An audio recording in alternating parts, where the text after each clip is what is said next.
Okay, here we are live. Blog Talk Radio.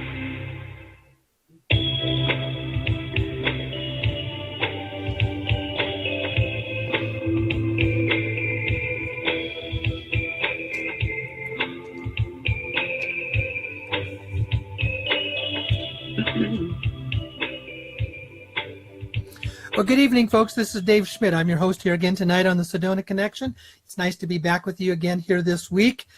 I've been talking with Blanca. Listened, everything seemed to be going well. And then all of a sudden, boom, there seemed to be some interruption. And folks, I know sometimes it just appears that some people are trying to interrupt and disrupt the programs. That's all that I can say. I'll be working through about what we can do to try to make that happen, is because, you know, some of you are saying, hey, I don't really know what I'm doing very well with computers. Folks, I know what I'm doing, but I can't do anything about disruptions from the outside, because I was sitting here, I was talking away with Blanca, everything was going good, and then boom, all of a sudden my voice started getting scratchy, she couldn't hear me, I didn't touch a thing, I didn't do a thing. But with that, Blanca, are you there, and how are you doing this fine and wonderful evening in Atlanta? Well, I'm doing fine, and I don't know if the audience is hearing me any clearer than you, because Dave, and if you couldn't understand Dave, basically what he was saying is that he and I were talking, doing sound checks, everything was great, and about 3 minutes before the show started, all of a sudden he started sounding like choppy AI is what he started to sound like. And so hopefully I don't sound that bad, because then you won't understand either of us. And of course, he's a little frustrated because he's done everything he could to get everything set up.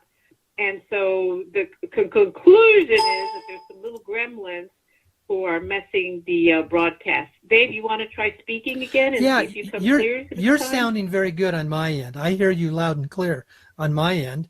How do I sound to you?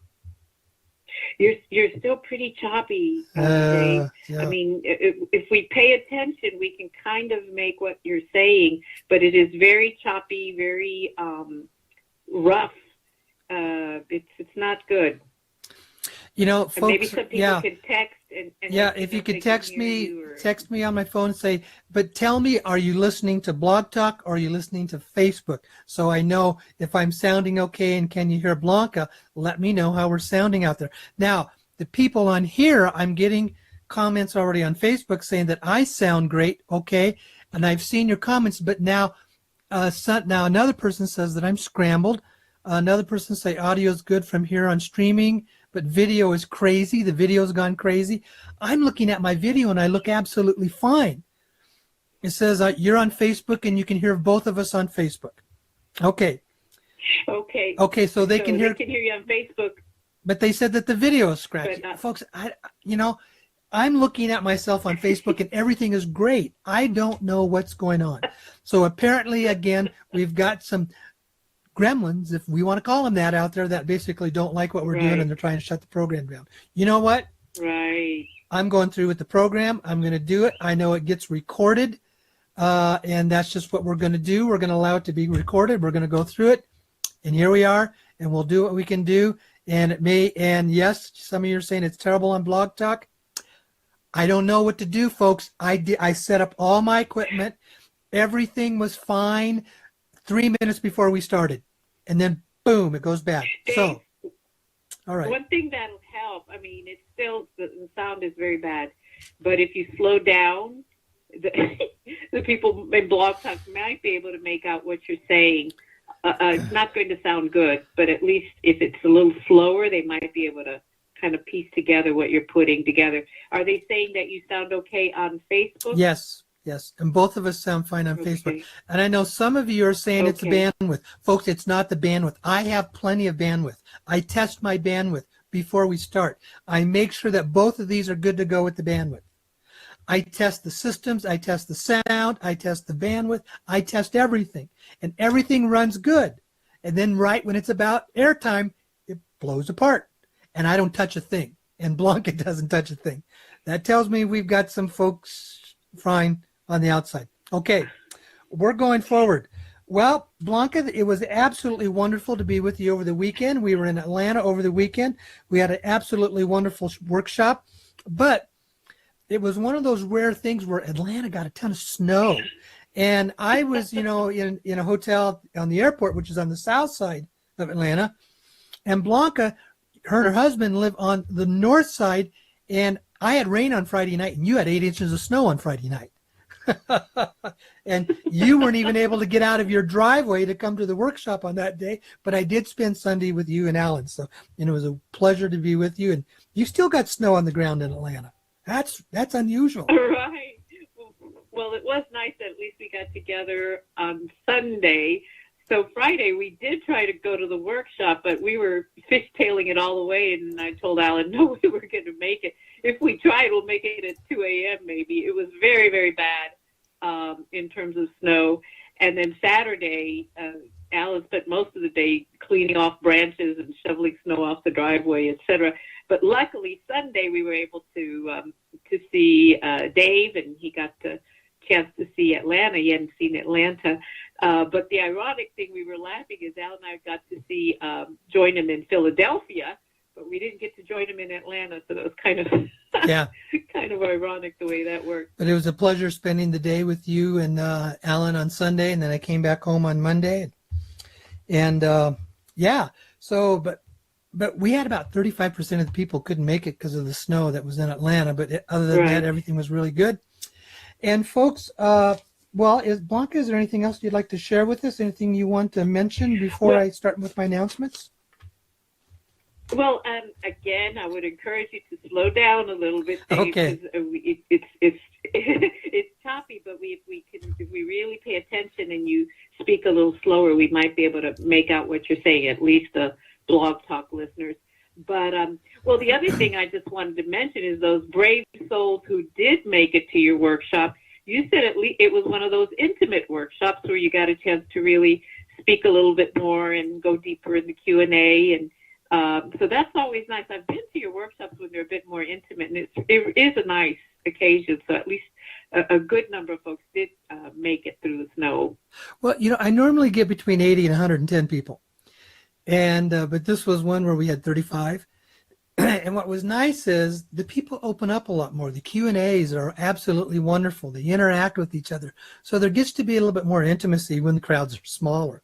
And I've had two in the past that were like that, the one I did in New Orleans and the one in Louisville. But all the others, they usually run somewhere between 80 and 110 people. And that's a manageable size, and I like that size because it's still manageable with everybody, where we can have good interaction. The Q&A is open. People can ask all the questions. They get their personal responses to everything that is there. And that's a really good size, and I enjoy having that size when we have those. So, and it's basically building the relationships, what it's about. It's a personal touch, personal contact, personal interaction that gets to take place while we're there. So, okay. Anything else you'd like to share with us before I go into the announcements? No, I don't think so. I'm looking forward to hearing the announcements and getting an update on what's going on. Well, the announcement, basically the one is that I just sent out the newsletter today that the registration is now open for the January 13th seminar. It's not a workshop. It is not a regular workshop. It's going to be in Phoenix. We're going to head in Phoenix. Now, this special seminar, this is similar to the one that we did in Philadelphia. When we had that one there, I was on the program. For about 3.5 hours, we had Jason, and he's our cryptocurrency expert. And there's probably been well over 1,000 of you that I have referred to him, and he's doing his videos now, and you basically get to be on his newsletter. And I don't have anything to do with any of that, what you do with him. I've just referred people, that's it. But this guy is an absolute expert. So he's going to be there, and he'll have between about 3.5 and 4 hours on the program in the afternoon. And what he does, he does his charting, his graphics. He talks about the Elliott wave theories, about how you chart movements and, the stages that things go through. And I was talking, and again, the cryptocurrencies, the three large ones, Bitcoin, Ethereum, and Litecoin, in this last week, they've all just exploded. And he says, Dave, we haven't seen anything yet. It's just starting. This is going to continue for months and months because being the expert that he is, he knows how to chart volume. how much volume is coming through, and the patterns that they go through. And all this is done by what is called technical analysis in the trading. They can watch past history, and past history can be somewhat of an idea of what's going to happen in the future. Remember, it's not a prediction, but yet it follows certain patterns is what it does. And he says what's really great about the cryptocurrencies is these patterns are a trader's dream. They're following the examples of how trading takes place, because trading is predominantly an emotional industry, which means people trade based on fear and greed. When greed is I want more and more and more, or when fear steps in, they sell and I want to get out. And those are the patterns. And usually what happens is when something pops and it just kind of explodes, it gets to a high point, and then all of a sudden people start selling, so it falls back because they're taking their profits off of what was there. But what we've been seeing over and over and over again, predominantly with Bitcoin, is in a pop, it will drop maybe 10 or 20%, it settles for a couple days, and then it starts back up again, and then it'll pop again. And that happened basically with Bitcoin over the weekend. And then on Monday night and Tuesday morning, Litecoin exploded. Now it's pulled back, and then between last night and today, Ethereum has been exploding. I'm going to tell you folks what has happened to me. All I did was about 3 weeks ago, I had some spare money that was in my PayPal account from all the registrations, because I had done basically 5 workshops in 7 weeks. And all I did was open up what was called a Coinbase.com account, and I just put it in there and let it sit. In 3 weeks, folks, I'm up over 300%. And you heard me correctly. My funds, my portfolio has more than tripled in just 3 weeks. Tripled in just 3 weeks. You got money sitting in a bank account. You're lucky if you're getting 1% per year. Hello? If you got money in the stock market, you're getting maybe 10 to 15%. Sometimes maybe you can get 20 per year. We're now to the point I'm getting 100% per week. Now, is that normal? Well, maybe not. But I'd still be happy with 20 and 30% per week when you're only getting 15% per year, wouldn't you? Folks, this is going through a huge change, and it is not going to slow down. Now, what you want to do, obviously, is your choice. It's totally up to you. But what I have been promoting is the fact that the cryptocurrency is the way for us as the everyday folks to start neutering the cabal run and controlled central banking system. The banks are getting nervous, and they're showing it. They're getting a little bit scared because, see, what cryptocurrency does, it allows us to do what is called peer-to-peer money transactions. Right now, if you want to move any money, if you want to pay a bill or give money to somebody, it has to go through the central banking system. You either write a check, or basically you can money wire money, or you can use currency, cash, but even the currency is property of the Federal Reserve, i.e. the central banking system. They control all the movement of money. They control the supply, the ebb and flow of the money. And this cryptocurrency system is allowing us to bypass that, where I don't have to use a bank. I can send money to somebody else. I can purchase items by using it, and some of the businesses even will allow us to pay in Bitcoin.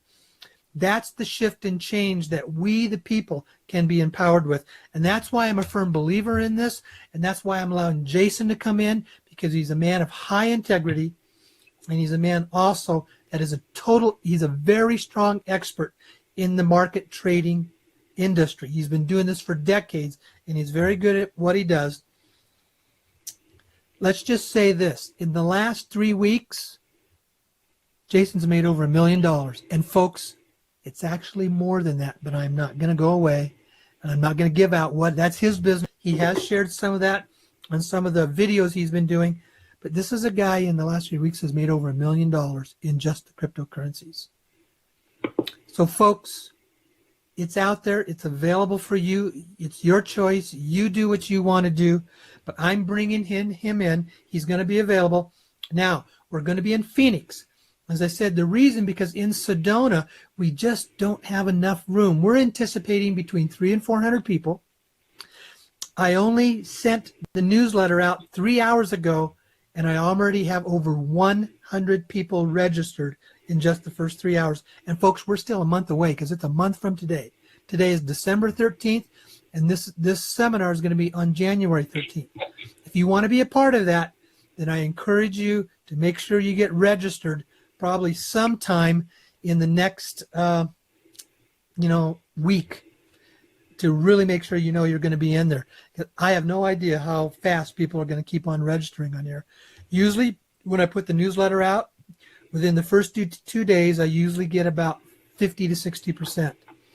I have a lot of people saying they really want to come to this one. As I said, we're going to have probably between 350 and 400 people here. So if you want to get registered for this one, I encourage you to do it. All the information is on the website. It's at the Hilton Phoenix Airport Hotel. For those of you that are flying in, you can choose to catch the shuttle so you don't have to rent a car to come over to the hotel.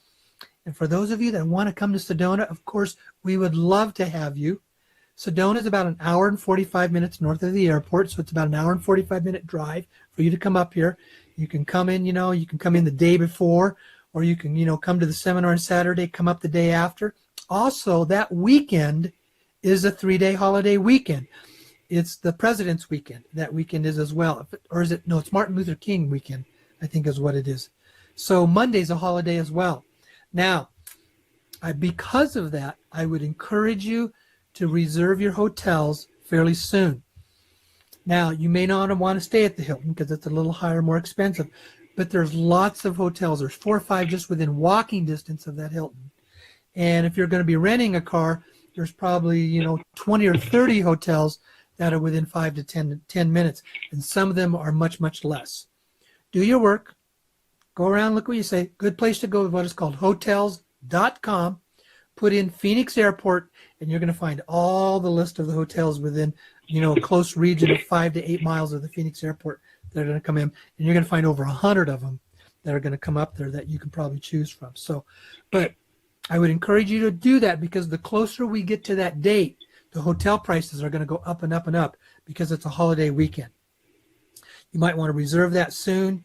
You might want to get your airfare soon if you're going to fly in. But we're looking at Phoenix, January 13th. The seminar, Jason and I are the ones that will be on the program. And Miss Blanca, you'll have about 15 minutes to do some sharing as well. So, okay?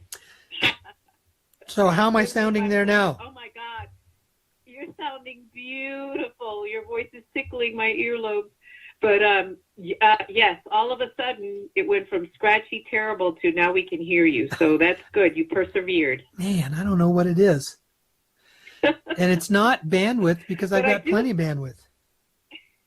No, it's not that, because you didn't do anything different and all of a sudden you sounded terrible. And now you didn't do anything different either, and it's, fine. So, but I did want to. Oh boy! I did want to piggyback on your description of this seminar, and Jason, and folks, whether you believe in cryptos, don't hate them, love them, or whatever, it behooves you to get access to information from a very credible source, someone who really knows what he's talking about. Someone with a good heart, too, which is important because there's so much fraudsters also in the crypto, and there's so many landmines that you can step on. And here you've got someone who you can trust, who is very articulate. I mean, as these concepts that he's sharing, he provides them at a level where just regular people can understand it. So, and then cryptos, like them or not, they're the future, folks. So it's best to start learning about them so you'll get on the correct side of this phenomenon. So if you can attend this seminar, I would really consider it, very seriously. Yeah. And you were in Philadelphia, so you heard Jason in Philadelphia. Yes, absolutely. Yes. I mean, this is like really good stuff. Now, of course, I like Jason and his beautiful wife. I like them. They're great people. So I'm not going to say anything nasty about them. But what I'm saying is the content of this workshop is like primo stuff. This guy knows what he's talking about. Mm-hmm. So, guys, if you get a chance, And also, it's really not that expensive, guys, for the quality of information and professionalism that you're going to have access to. So this is something to really think about and consider if you can make it. Yep. Okay. So are we ready to get on with the program tonight? I think we are. Are you, Blanca? Are we ready to get on with the program tonight? So, are you there? Where'd you go? Hello, Blanca. Now all of a sudden she's gone away. Can you believe that? I don't think she did anything different, and I didn't do anything different. Oh, well. Here we go, folks. Let's go. All right. The first thing I want to do, I want to talk about the update from some comments that I had made last week. And a lot of you have emailed that into me. I made some comments about last week that I am anticipating, and this is my opinion, that we probably are not going to see anything in the currency exchanges until February or March. Now, let me explain why. Here we are, December 13th. Traditionally, and it's been this way for decades, in the banking industry, most of your upper management, they start taking their holiday vacations from around mid-December until shortly after the 1st. So in essence, what happens, other than what is called the retail operations of the branches, when you and I go into the branch, the banking industry pretty much shuts down for about 3 to 4 weeks from mid-December to around mid-January. When they come back, maybe around the end of the first week, then all of a sudden, you know what? This is weird.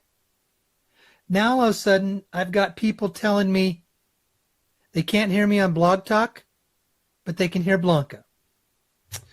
Okay. And Blanca, you just sent me a text. I'm here. I'm here on Facebook. Hold on just a minute. So, folks, I've got some gremlins going on here. So, I don't know. Because I know it's not a bandwidth issue. Okay. Obviously, I think we're going to have to find something else to do. But I'm going to continue to go on because we're good on Facebook. Okay. The audio is good on Facebook. Sometimes they're saying that it gets scratchy in and out. But Blanca, I don't know what else to say. You can, you guys, you can't hear me on, folks, if you're listening on Blog Talk, you might want to send me a text, okay, to let me know what's going on there. So, all right. Okay. I'm going to go on. The banking industry pretty much shuts down from around mid-December to around mid-January. They start coming back around the end of the first week, but it takes them a week then to get back up to speed. They're in a new year. They're doing their planning. They're getting everything going back up. And that's when they start stepping in to take on the other projects. Now, folks, in these private exchanges, I don't know who knows how many people are in this. I don't know hardly anybody that does. But here's what I do know. Is on these private exchanges, there's somewhere between 80 and 100,000 people that are in this that are going to get paid. You've got large groups out of Reno. You've got large groups out of Texas. You've got large groups out of Southern California. You've got large groups that are in Florida. You've got large groups that are in the Midwest. You've got large groups that are in North Carolina and also up in the Northeast. So you've got different places around the country that there's very large groups. Now, last week, when I said that the exception is there might be some small ones, you need to understand the only small one I was referring to is my small one where there's only 10 of us on it. There is a possibility a small one like that can pay out, and I was saying that last week.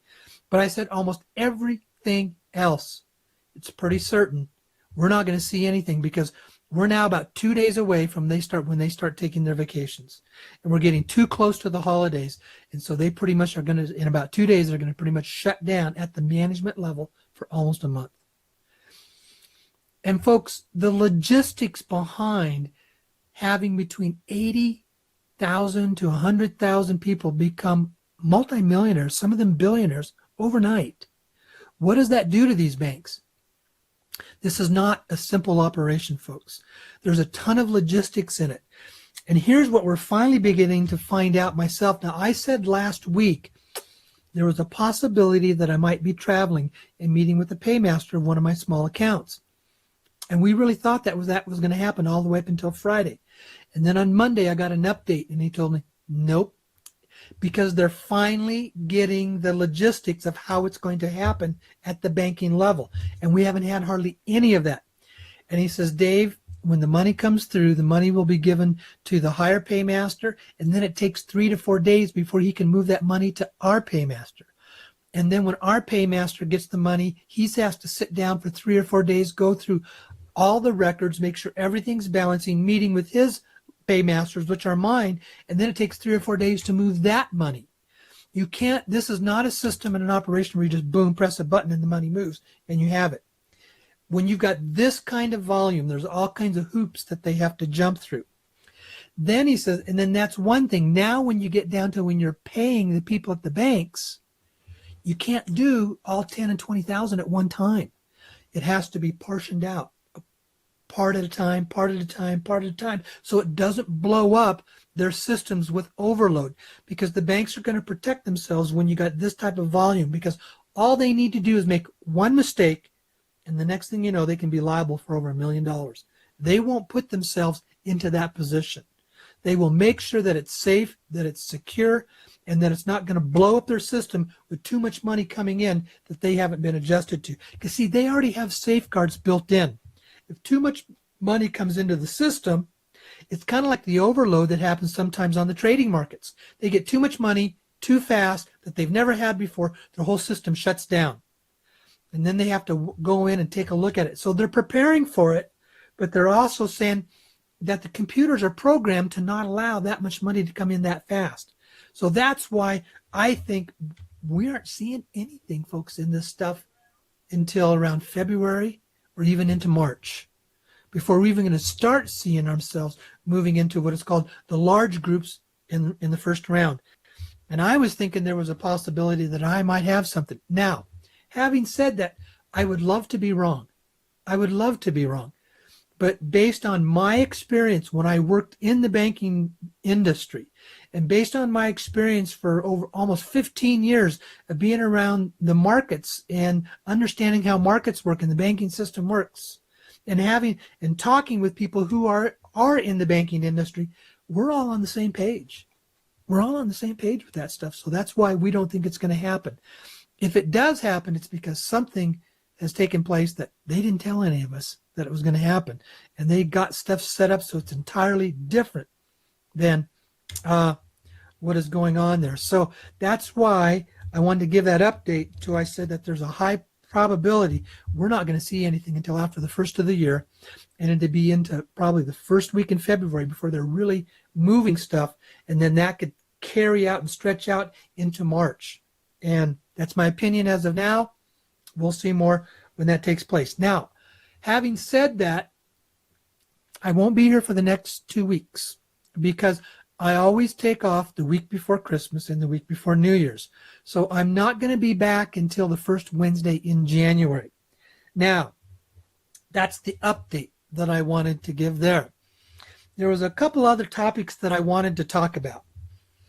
I want to talk about what's taking place kind of on a broader scale. We're moving into what is called a season of change, really large change that's happening. And this is the stuff that I actually share out of when I, from the workshops.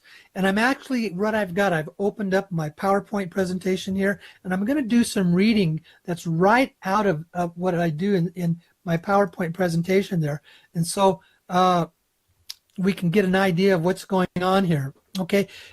Okay, so we live in here's what I'm going to read right from my PowerPoint slides here for a little bit, okay? It says, we live in a universe of two worlds, the conventional world and the shadow or private world.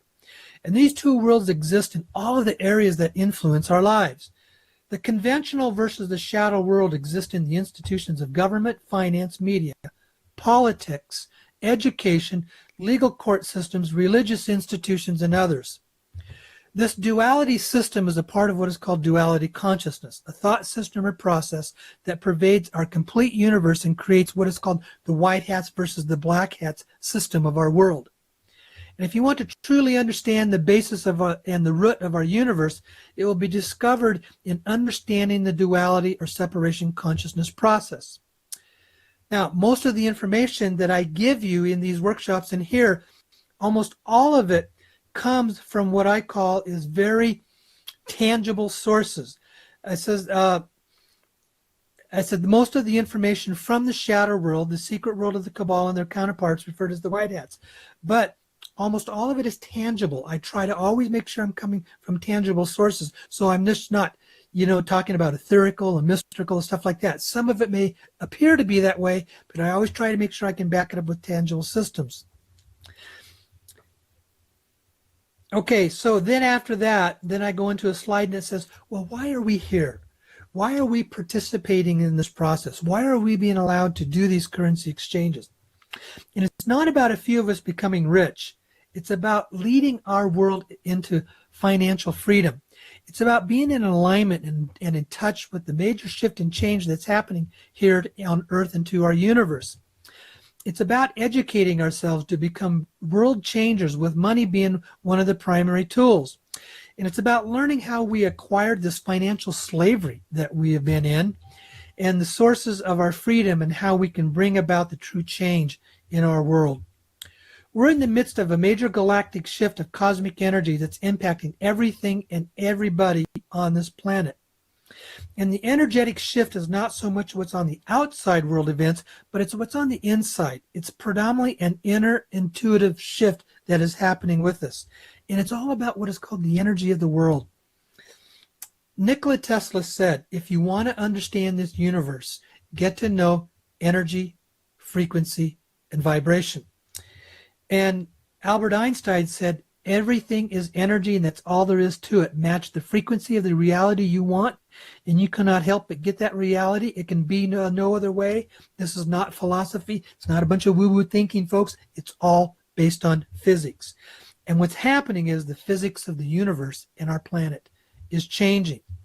The energy frequency of the planet is shifting, and so is everything that is in it.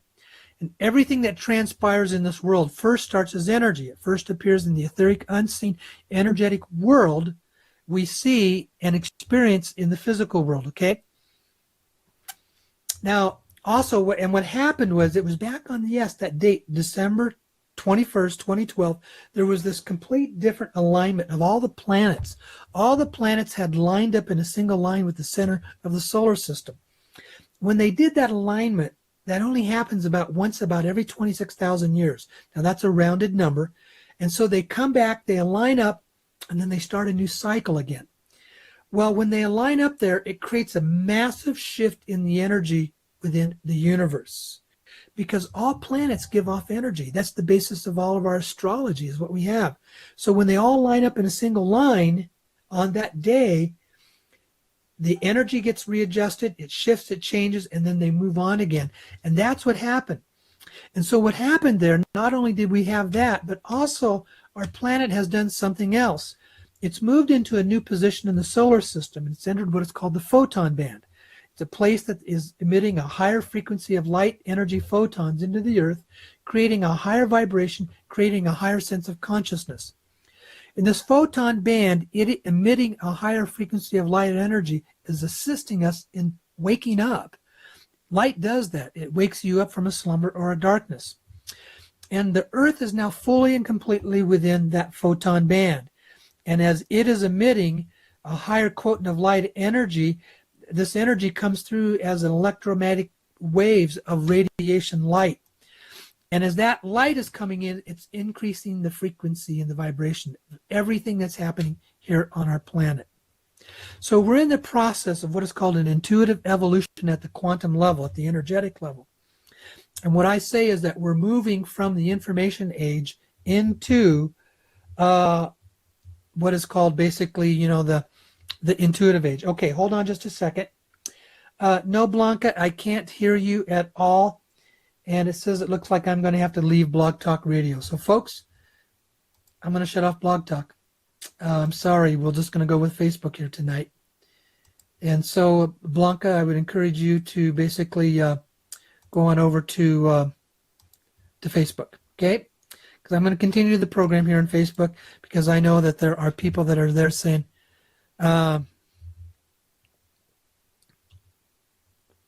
okay. Okay, and it says we've lost sound on Facebook. Folks, those of you that are out there on Facebook, would you send me some messages No, another person says sounds working fine. Okay, I'm going to, hold on. All right, what do we got here? Let me see some of the text messages coming through. I want to see what's taking place here. Okay. Facebook is fine. We're going to continue going. Okay. Now, as this energy that is increasing here in the universe, we as individuals are being given an opportunity to adjust with it. We increase our energy and move with the shift in the flow, and then we begin to flow with it, and we're moving into a higher sense of consciousness, a higher sense of awakening, a higher sense of awareness. But what happens is there's some people that aren't shifting with it. And the people that are not shifting with it are going to be the people that they're going to find themselves out of balance with this shift and this change. And as they find themselves out of balance, they're going to find themselves in a lot of disruptive, disjunct experiences. It says we either adjust with it or find ourselves out of balance with the universe, experiencing a great deal of disjunct and disruptive experiences, or experience yourself being out of place in this world. And that's why we're beginning to see a lot of disruption and confusion on our planet, that many people are not shifting and changing with this new energy. I've never seen the politics as crazy as it is right now, folks.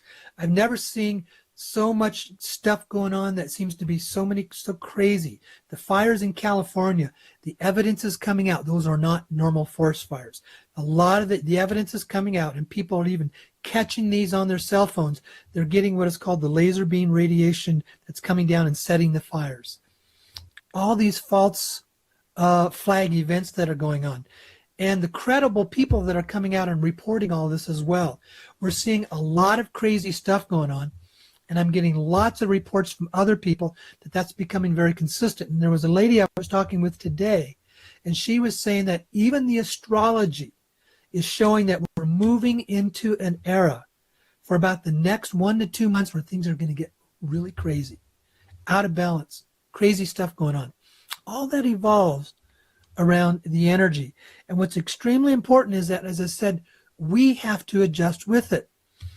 If we don't adjust, or if we go into denial about it, we enter into what is called cognitive dissonance. Now remember, cognitive dissonance is you've got a set belief system, and you believe this, and then new information comes in that's contrary to that. And that new information is very disruptive, and it's also very painful to your thinking process.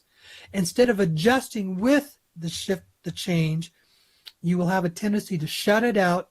You will act as though that does not exist at all. It doesn't take place. You just let it fly over your head, and you move on as though it doesn't take place. One of the best examples of what is called a collective cognitive dissonance is 9/11, folks.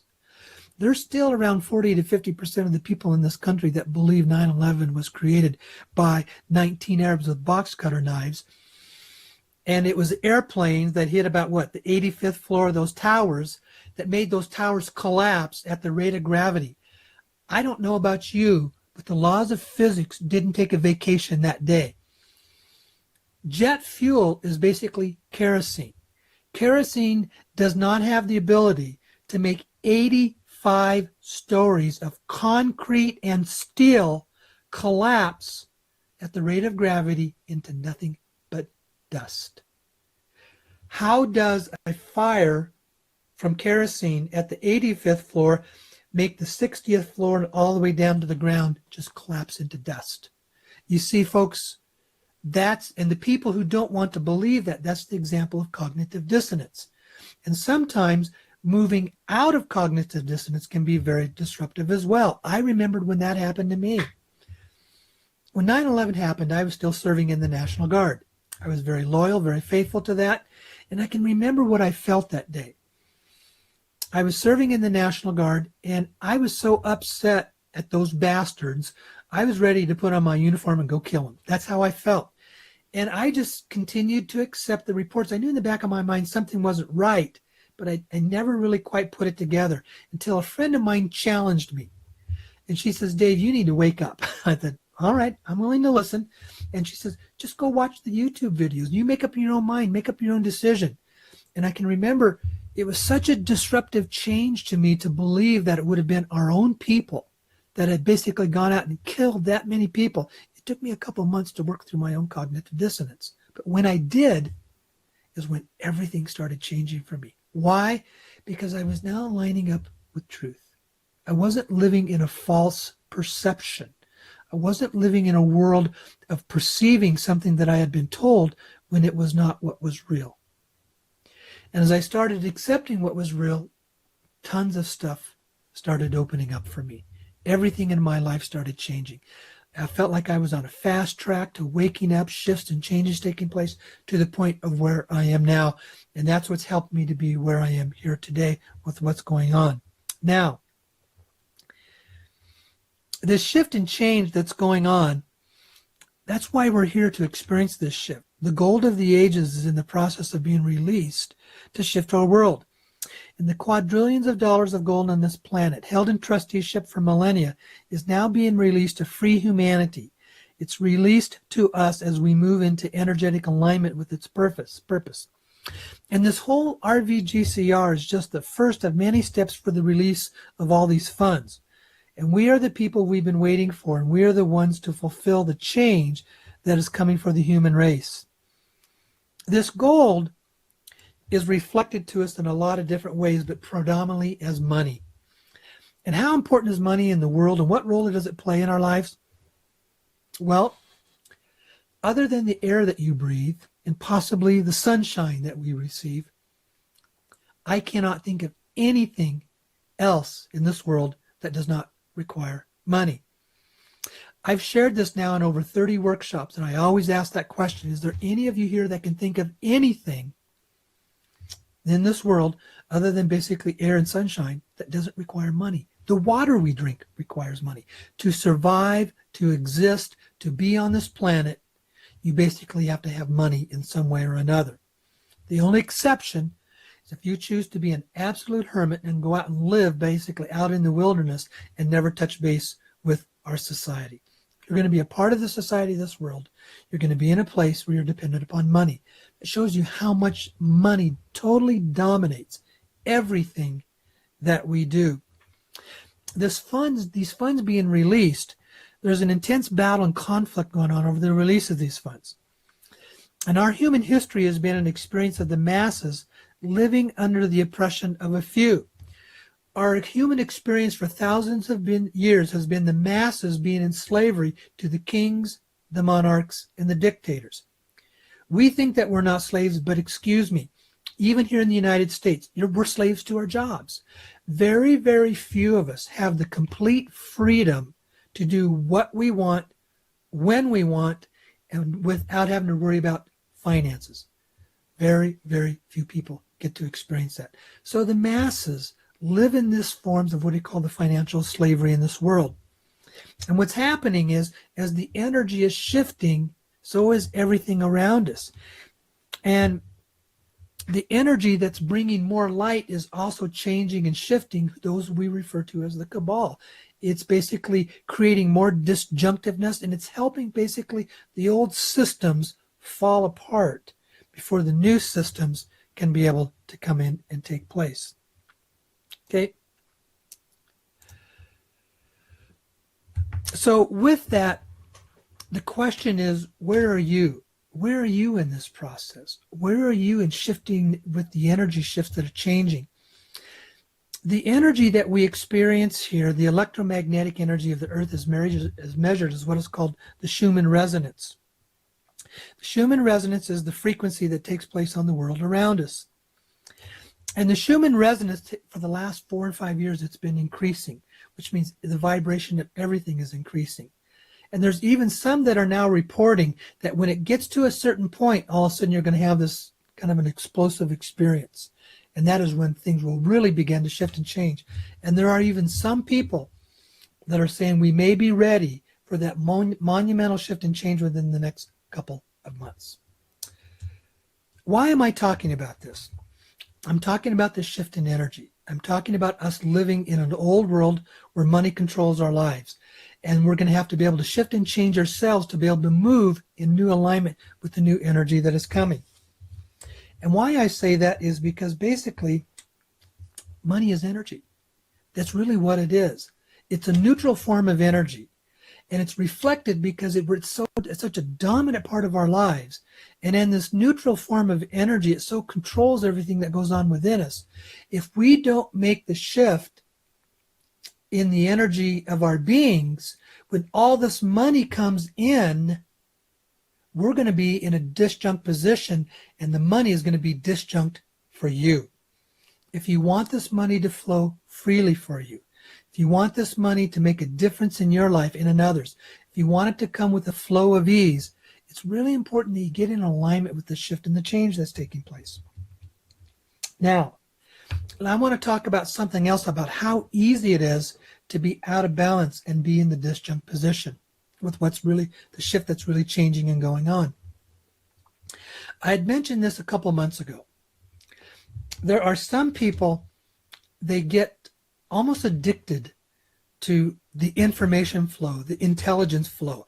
They spend hours every day reading the blogs, dissecting this, going through that, talking with other people, and being in what is called the intel information flow. In my estimation, the people who are so a part of that, they're basically in an addiction. Because here's what they have found out. Information and wanting to be constantly in it, the need to have it around you and always looking for it, the intelligence information can be just as addictive as drugs. Because why? The information that you are receiving, the intelligence that is coming in, you're reading all the blogs, it stimulates the pleasure center of the brain the same way that drugs do. And so the addiction lies around finding something that stimulates the pleasure center of the brain. But here's what happens when there's an addiction and you're using, whether it's drugs, it's information, it could be caffeine and coffee, and you name it. When you get into an addictive state, you have a tendency to lose a perspective of what's happening out there in things that are very real. That addictive state is why there can be 10,000 people that are still believing that we have about 12,000 processing centers and there's 80,000 people out there in these centers that have never shown up. Nobody's ever been able to identify any one of them. And that they're believing the fact that they're going to take their Zim notes, which has 100 trillion zip note, and it's going to change from $1 to $1. And each one of those 100 trillion Zim notes that only cost them $50 is going to turn them into a multi-trillionaire. You know what? And they really believe that. And you and I know that kind of money isn't out there. Nobody's paying for that kind of stuff. But why do they believe that? Why are over there 10,000 people every day that are reading the blog sites and believing that stuff? To me, those are the people that are in the addictive state. When they're in the addictive state, they lose perspective on what's really going on around them. And when you're in the addictive state, you're also subject to having the influence come from you from the outside to influence and control you. Money, in the need of want of money, can also be a very addictive. You start looking for the information, reading the blog sites, getting the intel from your sources.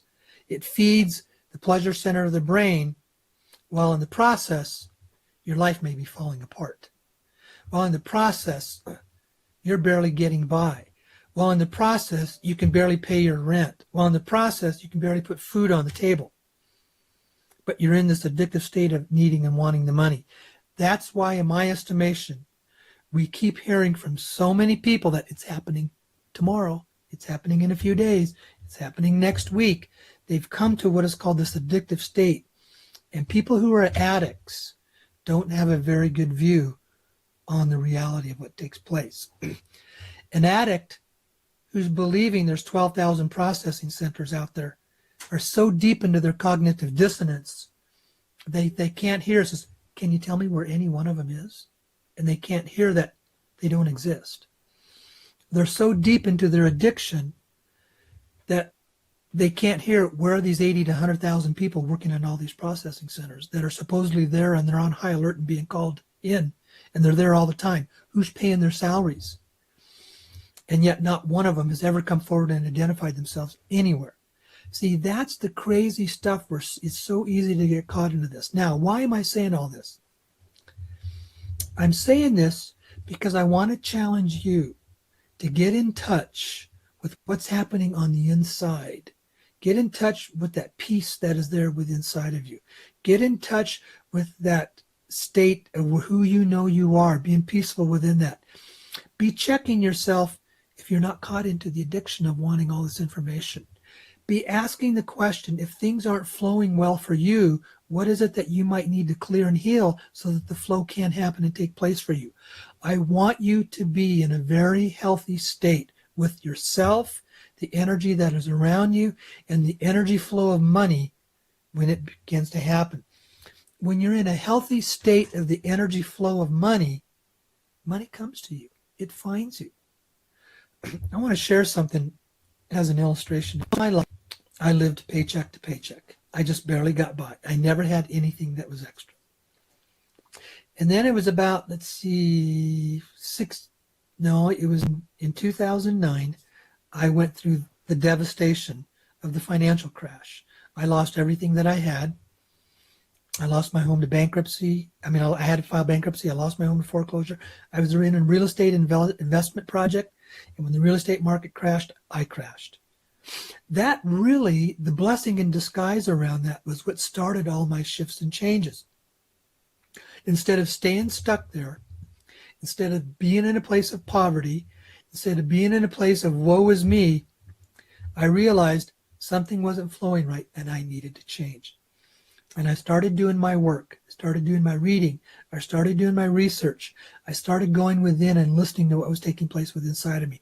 I totally shifted my focus. That's what led up to my moving here to Sedona. And when I got here in Sedona, everything was good. And then after about 8 months, I was supposed to have a job, and that job fell apart and it didn't happen. And that's where it got even worse. That's when it was only about 5 years ago. I was a day away from being homeless. I had no place to live. I was about ready to be out on the street, and I had $56 to my name. And that's when I went in again. Instead of being worried, being fearful, I refused to allow myself to experience the fear. I went in and I started praying and asking Spirit, what is it that I need to do? And the next day I had a massive shift. It was a blessing in disguise. I was at this place for 2 months. It was like a sabbatical for me. My whole life started changing, and that's when I got involved in these currencies. I still struggled financially for a number of years after that. And it hasn't really been until the last 2 years that I've had what was called an available flow of income. And it's from those of you that are attending the workshops. I was able to pay off all my bills. I had no bills. I was able to, and then I started receiving my military retirement check. And with that, I paid off my car, I paid off my motorcycle, I paid off all my credit cards. I had absolutely no bills. But other than that, there wasn't a lot of extra. And then something happened in the last couple of months. All of a sudden, the money started flowing. And I took what was my discretionary income and I put it into the cryptocurrencies. And then my money has tripled in just 1 month. What I'm experiencing is, as I did the inner work, as I did what is called the clearing and the healing work, when I went through these disjunctive and disruptive experiences in my own life, when things seemed to be really hard, instead of falling back into fear, I took the high road. And I said, if it's going to shift and change, it means I have to shift and change. I have to do something in me. And when I did that, then everything flowed. I'm at a point in my life. Remember, for the vast majority of my life, for 58 years, I lived from paycheck to paycheck. I never had anything extra. I didn't have a lot of discretionary income. Now, all of a sudden, I'm in a position, I have more discretionary income in my various accounts than I've ever had in my whole life. But that has also come at a time that I'm really peaceful about money. I'm not looking for money. I don't need to have more money. I'm not trying to get more money. I'm just at peace with myself. I'm at peace with my relationships with the people around me, and I'm at peace with myself, with God. And those of you who come to the workshops, you see that, and you get to experience that, and you comment on that. And I want to say thank you very much for being a part of that. My life hasn't always been that way. But I think I get to be an example to you, is that if you do the inner work, if you let go of the fear around money, then you get to be at that place of peace, and that it opens the door for it to flow to you in a healthy manner with what you want and where you want it to be. And that's what's extremely important, to be where you want it to be, where you want to be with money and what you're comfortable with in that. It doesn't mean you have to go out and get more. It means you get to be at peace with it, with what you have and what's happening in your life. I look at a guy like Jason. He's very, very much at peace, but he gets to step into what his gifts, and the money just flows to him. I'm doing what I love to do, and I'm getting to step into my gift, and the money is flowing to me. There's some of you that are really struggling. You're in places of scarcity. You can barely get by. And when I was preparing for the program this week, I really started doing a lot of praying, and I said, Holy Spirit, show me, give me something to understand this. And here's what I had come to understand. Most of your lack of money, and I put myself in that position because I was there for over 50 years. Most of our lack of money, most of our issues around scarcity is because we're looking for more money because we haven't dealt with the deep unconscious fear that is still riding within us. Underneath it, we're afraid to be without money. And that fear is a very powerful energy in our lives, and it's a very low vibrational energy in our lives. And the people who seem to be consumed with needing more money, more money, more money, is really driven by the fear. Because it says, I don't want to be in a place where other people are controlling me, other people are manipulating me, where I'm in a place of poverty and I don't know what's going to happen. I have this need to be in control, but the need to be in control is driven by the fear. Find the place of peace first. Find that place of peace with you, because it's already there within you. And when you find that place of peace, then when the money comes, you'll be peaceful with money. And then when you extend the money and give it away, you're giving it with an energy that's a very positive, high vibrational energy. And you're moving into alignment with the shifts and the change that are happening in the universe around us. Okay? Folks, that's pretty much what I wanted to share on that stuff for tonight. Now, what I did do is that I had expressed to a lot of you, in the newsletter, I basically said, send in your questions if you have a bunch of questions, and then or I can address them. And I don't have Blog Talk Radio tonight, folks, so I don't know. I'm not going to be able to talk with you folks tonight, but I will address the emails that have come in.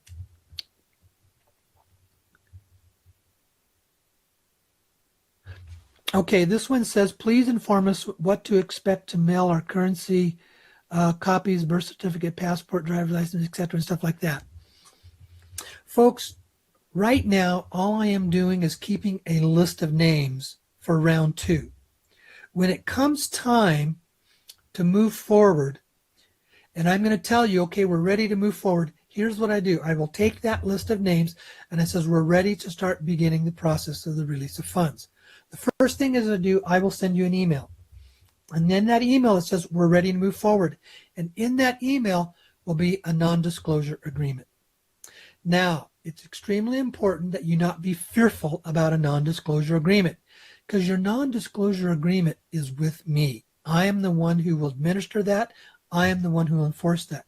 But it's extremely important that we don't let this get out of control. It's for our own safety that there needs to be a non-disclosure agreement. I will ask you to print it out, to sign it, to scan it, and then send it back to me. When you have sent back the non-disclosure agreement to me, that tells me you're wanting to proceed and move forward. Then what I do, I start building a client file. The next thing I do, I send you more paperwork. In that paperwork is going to be what's called a client information sheet. I'm going to want to know your name, your address, your date of birth, all that kind of stuff, your address, phone numbers, all the different stuff that's going to be needed on the client information sheet. You're going to fill out the client information sheet, plus you're going to send a color photographed copy, first preferably of your passport. And if you don't have a passport, then a driver's license. You're going to need to have a color government issued acceptable photograph and ID. So you have the client information sheet, you will have the photograph, and then you're going to sign a limited power of attorney agreement. You are basically saying that you are giving me the right legally to operate under a power of attorney in exchanging your currencies.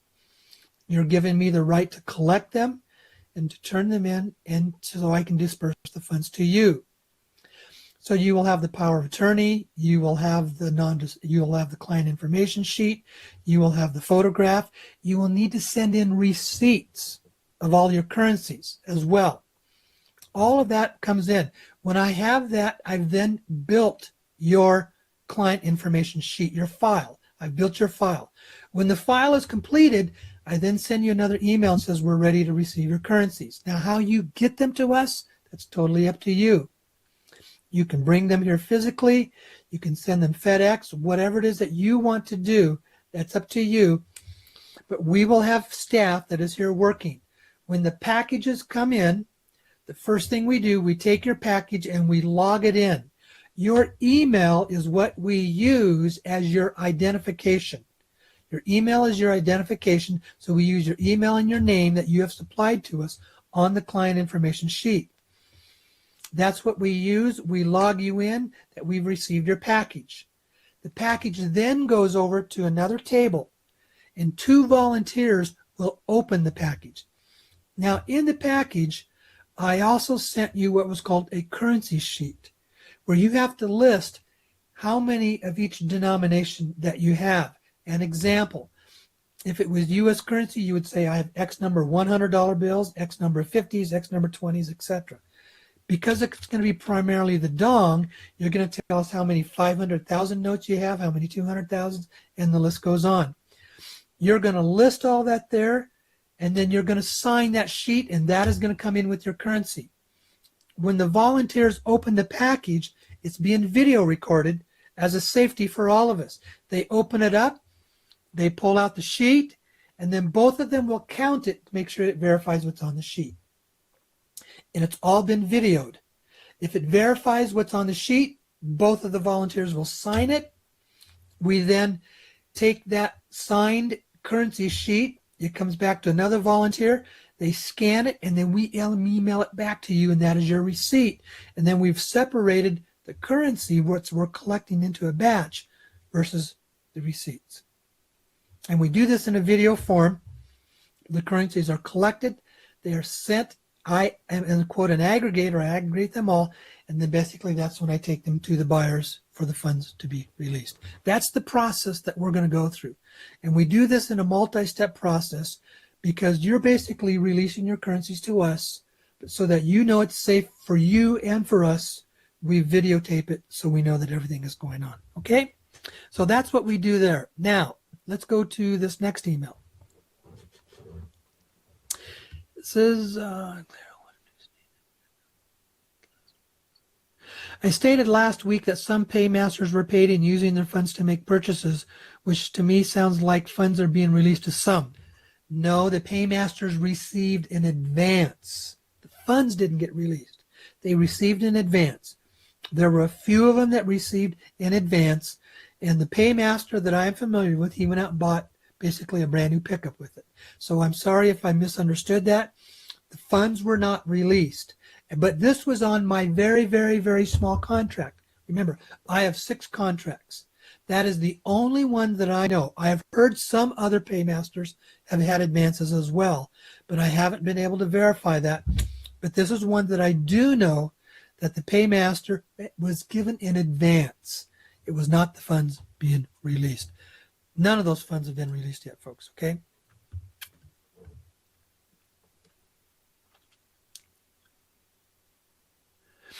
Okay, it says that you suggested that we sell our dinar and buy dong for the possible private exchange because no buyers are for dinars anymore.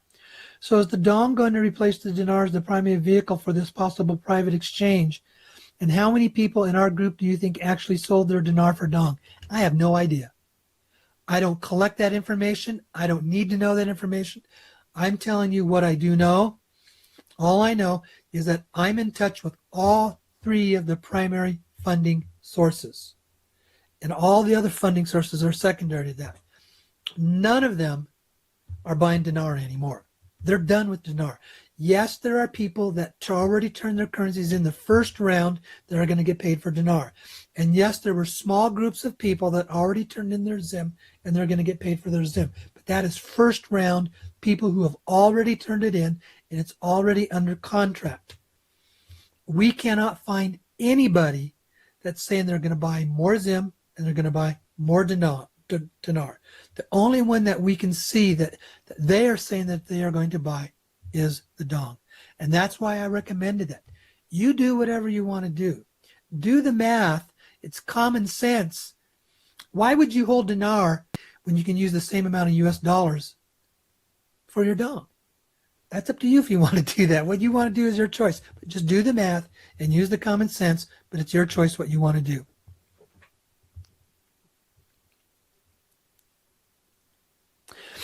This one was basically about the exchange. Would most likely be in February and March, and I basically addressed that at the beginning of the program today. Okay, all right. I've already that one I've already addressed in other ways.